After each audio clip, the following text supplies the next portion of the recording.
Differences between Canada and Ghana. Ghana, you do. Ghana is beautiful. Ghana is stress-free. Everybody does what they want to do. I would live in Ghana so many times, or I wouldn't mind living in Ghana permanently because of the social life. Okay, there is fun, activities. You wake up feeling okay. You wake up feeling like you don't own the world, nothing. You wake up, you can sit home, you can decide to go to work if it's raining or shining. Nobody really matters. And there are so many people who are self-employed in Ghana, which is so good. It's an opportunity you rarely find here to be self-employed. Okay, so living in Ghana in that way is okay, especially if you have something small to start up something. It is good. Family life, relationship with friends and family and all that, it is top notch. I will live in Ghana because of that.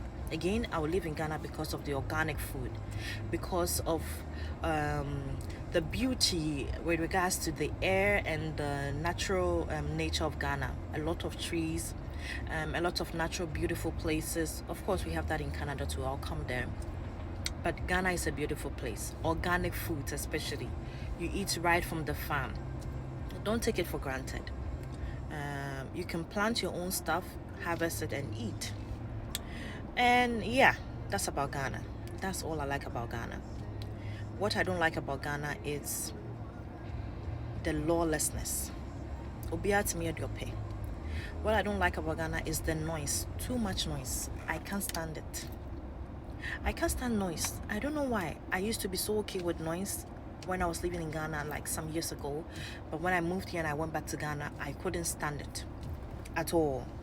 Again, what I can't stand about Ghana is lack of employment. Unemployment rate in Ghana is so high. People go to school, graduate and all that. Person by a lawyer, doctor. Even the doctors are not even getting paid or getting assigned to various hospitals to work.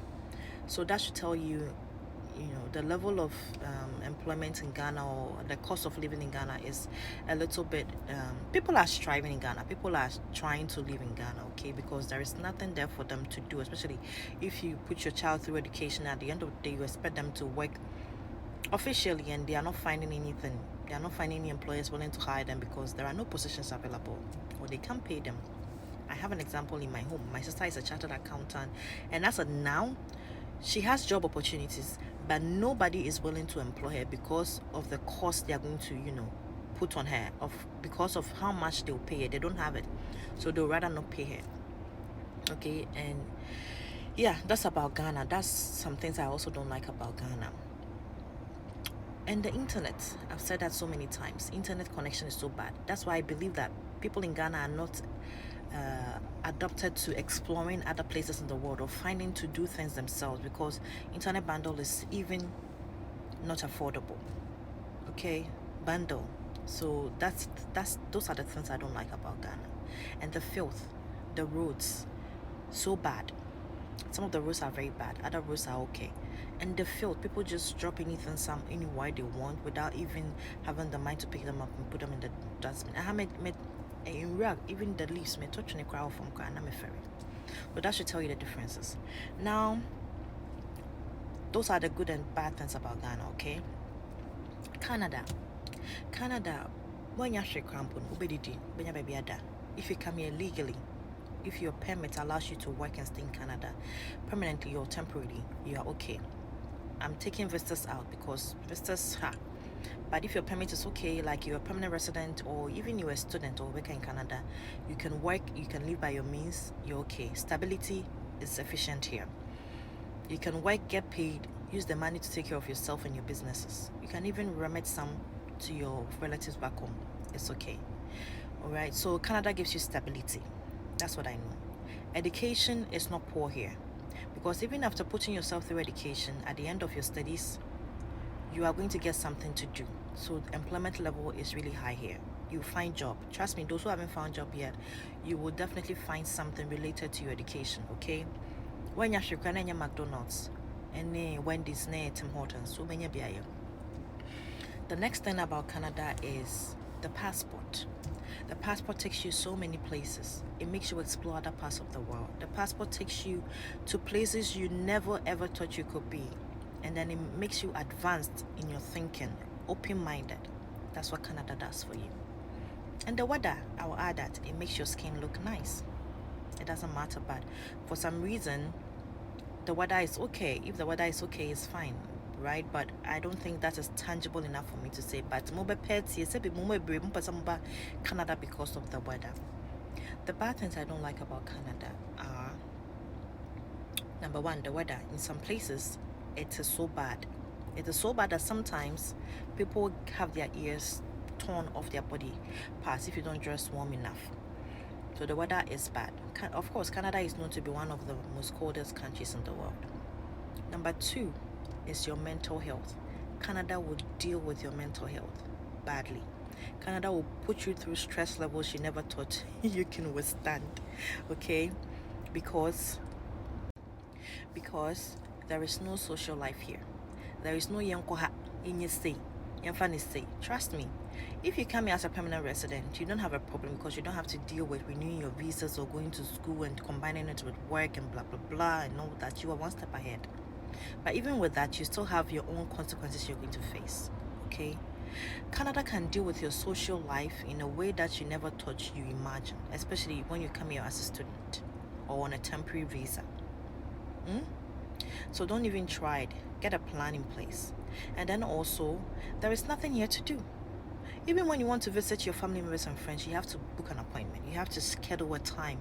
Like, you have to practically make a conscious effort to meet that person. And the food. Canada who said there are organic foods and there are... So sometimes when I'm shopping and it's not organic, I'm like, so am I shopping to go and die?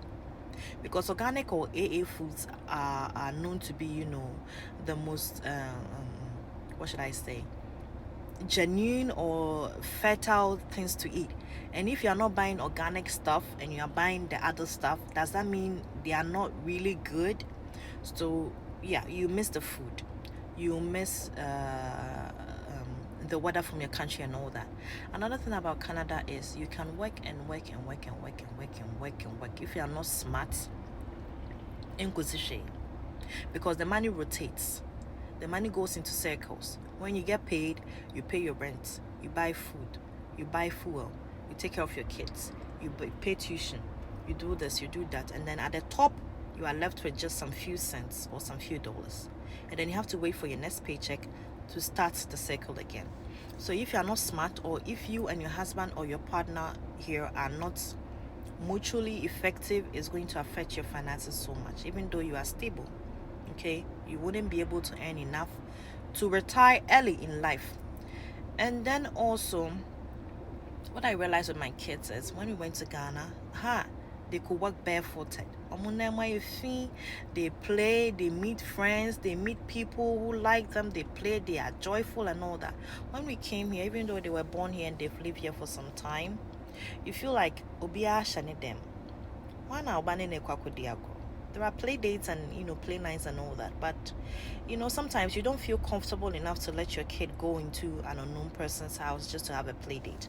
And there are not a lot of family members here. I don't have any family member here, so it's hardly or rarely that I let my kids just go into places that I don't know and then have play nights or play dates. I can count the number of friends and family members I have here, and most of the time they even live far away from me, so that is not doable on a more serious note, like on a more frequent time. And see, it also has a way of dealing with the kids, okay, when it comes to social life and socializing and all that. But then again, these are two countries, okay? Those who are born here understand. Those who are born in Ghana also understand. So as I always say, you choose your poison and you choose where you want to be. Me, I've chosen to be here in Canada because I came here at the earliest stages of my life, and I have adapted and I have lived and I have survived here. Now it will be quite a little bit difficult for me to return to Ghana and live there permanently, because there are so many things that has changed ever since I came here, and I feel like I cannot deal with it when I go back to Ghana. But it doesn't mean that I cannot live in Ghana permanently. The same way I came to Canada and lived here and adapted is the same way if I want to go back and adapt to Ghana, I can adapt. So choose your poison. I've given you the scenario. Make sure you choose wisely and make a decision, okay?